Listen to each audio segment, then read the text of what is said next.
नमस्कार भैया। आज देश दुनिया में कोरोना बीमारी इतना तबाह कैले बा कि धरती पर जितना जीव, जितना लोग, जितना भी सृष्टि पर लोग बा, वो चाहे मानव होखे, चाहे जानवर होखे, चाहे केहू होखे, सब के तबाह कर दिले बा। अपना जाल में सब के फंसा ले बा। सब देख रहे रहनी है, लेकिन ऐसा जाल कहियो ना देख ले रहनी। आए फिर भी अपना मोदी जी के धन्यवाद दे दिया कि वहाँ के माध्यम से हमने के आज बहुत बचल बनी सन। अपना अपना घर में से आप सबके उपदेश देता है सन, सोशल डिस्टेंसिंग अपनाई और अपना अपना घर में आराम से रही। तनी तनी हमने के मनोरंजन कराओ तो तनी सर्व सबके कोरोना का जाने का कोरोना का जाने का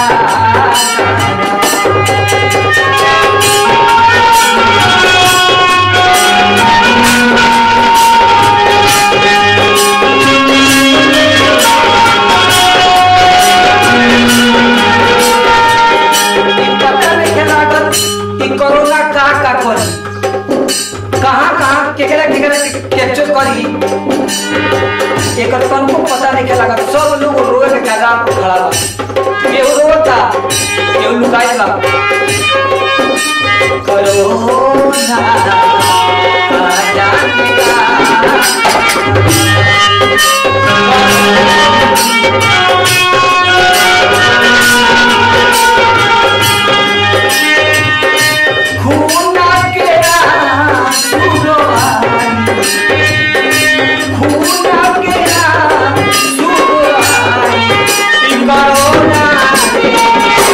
का जाने का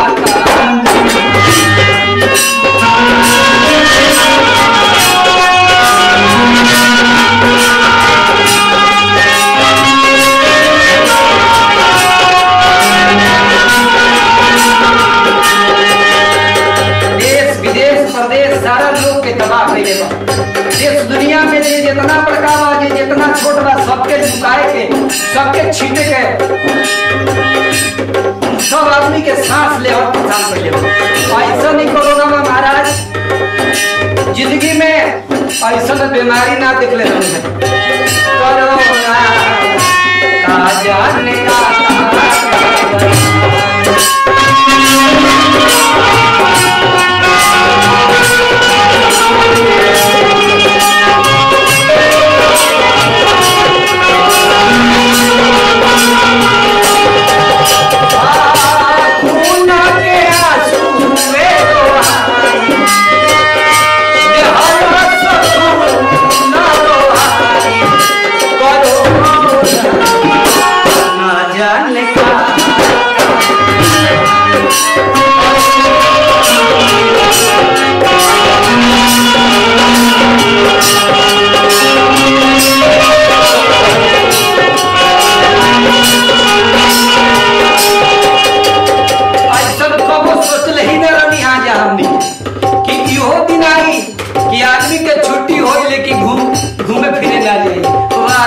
कोरोना वाह कमाल कर दे। नहीं घबरो मत, भारत से तोड़ पाए लगा। बहु ना सोचनी को होती ना आई, छोटे होई के ना घूम पाई। कोरोना रे छोटी होई के ना घूम पाई।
हो गया है, इतना पर्यावरण शुद्ध हो गया है कि हम लोग ऐसा वातावरण, ऐसा वायु, ऐसा शुद्ध हवा कभी देखे नहीं थे।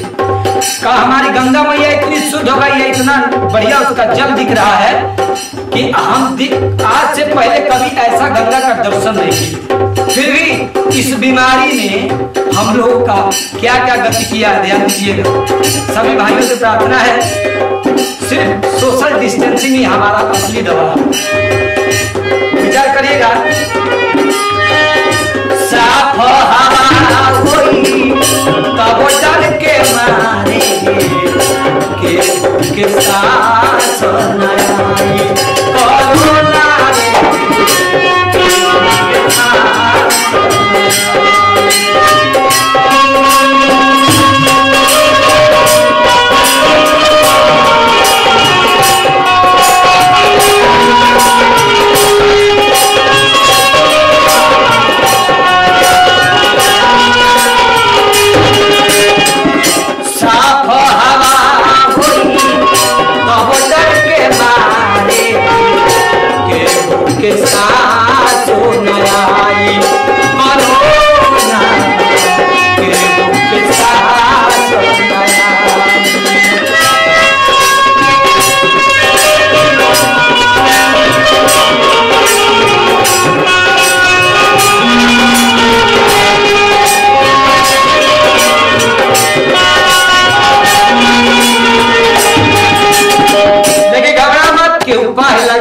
हिंदुस्तान के ही लोग लगाई, दुनिया में दोसर के उतार पाए नहीं लगा।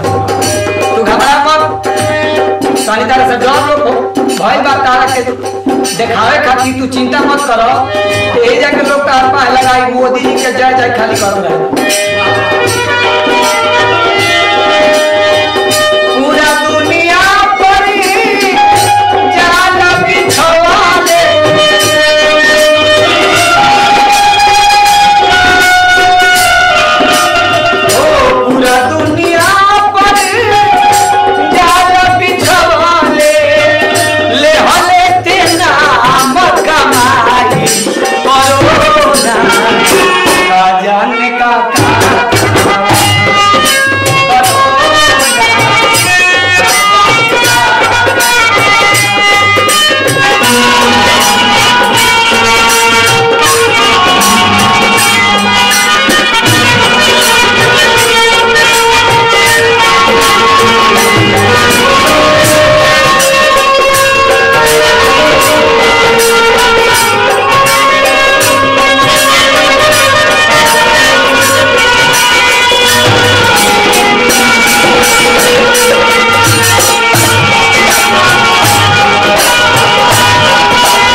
भारत के बच्चा हर देश दुनिया में कहीं ना कहीं अटल पसकल वाला लोग, वो भाई लोग के उज्जवल भविष्य खातिर हमें भारत माता से बार बार कामना प्रार्थना करतनी कि हमारे भाई लोग जहाँ बाजा है बार हमेशा इस धरती पर हमेशा बना रहो, आ कोरोना के कबो ना छुपावे। ये भारत माता से कोटि कोटि नम निवेदन बा। केहू फसलवा देश विदेश में, केहू बाटे रहिया में अटकल, आया अटकल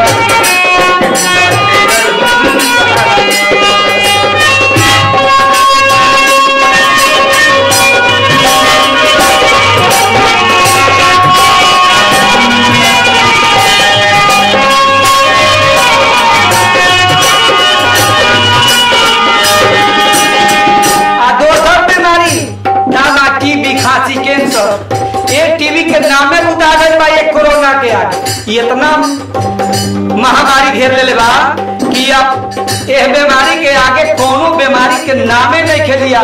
जौन भी बेड लौकता खाली कोरोना के बेड।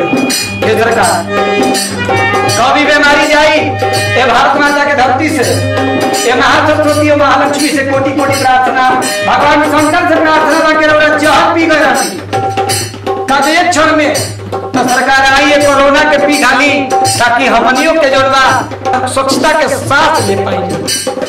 इतने काम करी भगवान शिव, काहे कि भारत माता के धरती पर भगवान शंकर, भगवान राम, भगवान कृष्ण ये माता के धरती पर जन्म लेके ये माई के तार दिले बात।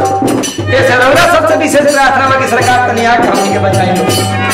दोसर बीमारी देता तेदारी, कैंसर कहता कि हमरा अलावा एजा केहू रहबे ना कोई, टीबी कहता कि हमरा अलावा केहू रहबे ना कोई, आ टीबी कैंसर के नामे उतार गई कोरोना के आगे। इतना ही महामारी बीमारी बा, घबरा मत, तार व्यवस्था हबे होता।